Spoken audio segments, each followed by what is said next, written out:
जय श्री राधे राधे।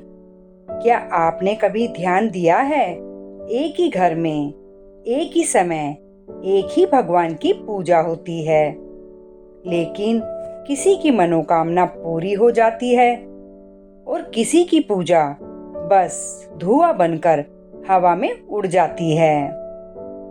क्या आपने सोचा है ऐसा क्यों? क्या वजह अगरबत्ती है या धूप, या फिर वो रहस्य जो शास्त्रों में लिखा है लेकिन पूजा करते समय कोई नहीं बताता?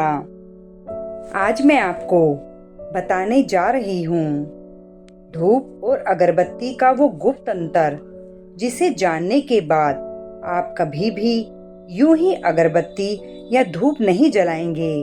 और वीडियो के अंत तक आपको ये भी पता चल जाएगा किससे जल्दी फल मिलता है और किस पूजा में धूप जरूरी है, अगरबत्ती नहीं।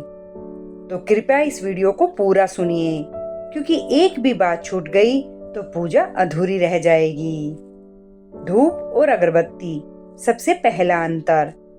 सबसे पहले हमें ये समझना होगा कि धूप और अगरबत्ती दिखने में भले एक जैसी लगे, लेकिन उनका प्रभाव पूरी तरह अलग होता है।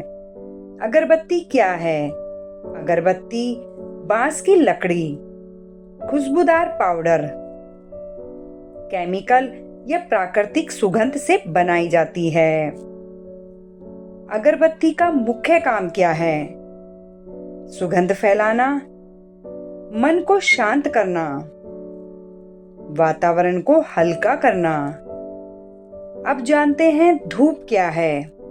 धूप शुद्ध जड़ी बूटियों, गोबर, लोबान, गूगल और हवन सामग्री, प्राकृतिक तत्वों से बनाई जाती है। धूप का काम क्या है? नकारात्मक ऊर्जा को जलाकर नष्ट करना, वातावरण को शुद्ध करना, देवताओं को आमंत्रित करना। शास्त्रों के अनुसार बड़ा रहस्य, शास्त्रों में साफ लिखा है, जहां धूप जलती है वहां सूक्ष्म शक्तियां स्वतः आकर्षित होती है। यानी धूप सिर्फ खुशबू नहीं, ऊर्जा परिवर्तन करती है। अगरबत्ती मन को शांत करती है, लेकिन धूप स्थान को शुद्ध करती है। अगरबत्ती से पूजा करने का फल। अगर आप अगरबत्ती जलाते हैं तो मन एकाग्र होता है, पूजा में मन लगता है, घर में सौम्य ऊर्जा आती है, ध्यान और जप में सहायता मिलती है। इसीलिए अगरबत्ती रोज की साधारण पूजा और घर के वातावरण के लिए अच्छी मानी जाती है। अब जानते हैं धूप से पूजा करने का फल। धूप जलाने से पुराने नकारात्मक संस्कार जलते हैं, घर में अटकी ऊर्जा निकलती है, पितृदोष, वास्तु दोष में लाभ, देवता जल्दी प्रसन्न होते हैं, पूजा का प्रभाव कई गुना बढ़ जाता है। इसीलिए शास्त्रों में विशेष पूजा, संकट काल और मनोकामना पूर्ति में धूप को ज्यादा प्रभावशाली बताया गया है। तो सवाल उठता है, किससे जल्दी फल मिलता है? अब ध्यान से सुनिए।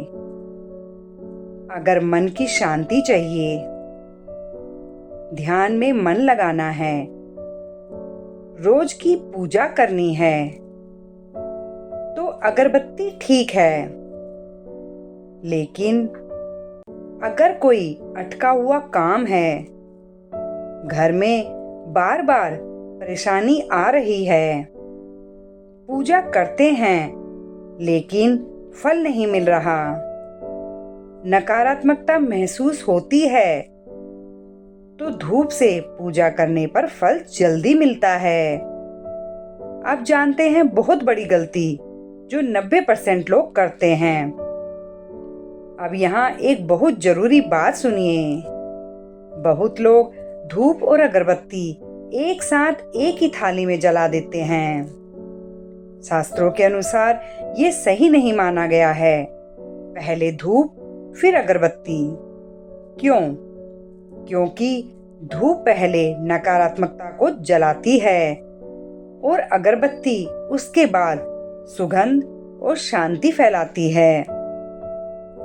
कौन से दिन क्या जलाना चाहिए? रोज अगरबत्ती। मंगलवार या शनिवार को धूप या लोबान। गुरुवार को हल्की सुगंध वाली अगरबत्ती। अमावस्या या पूर्णिमा पर विशेष रूप से धूप। कभी ये गलती ना करें।